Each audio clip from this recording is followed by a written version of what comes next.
Joachim, and today we're gonna talk about euphemism. Do you have any idea what euphemism is?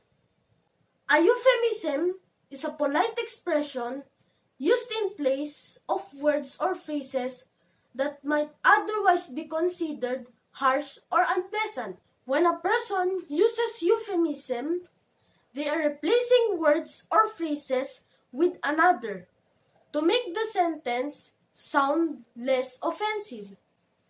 They can help you avoid being overly blunt and remain in a tone of politeness. Euphemisms are used in a more comedic way. In some cases, they are often used in everyday speech to soften difficult situations. Let me share you some examples. In the sentence, Americans has to send their army for an armed intervention in Afghanistan. Instead of saying war, I said the phrase armed intervention. Another example.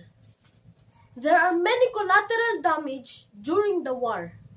Instead of saying civilian casualties, I said the phrase collateral damage. Let me give you more examples. Here's the sentence. Some of the freedom fighters were caught and sent to the correctional facilities. In this sentence, I used two euphemisms. First, I used the phrase freedom fighters instead of saying rebels. Second, correctional facility instead of saying jail or prison.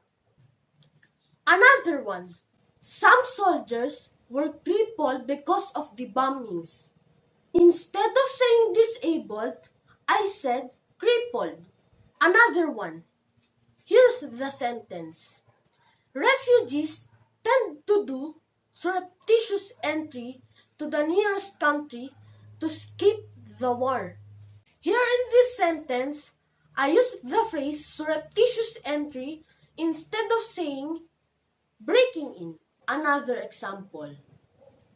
There were rebels that were forced to neutralize and the remains of the victims were scattered everywhere.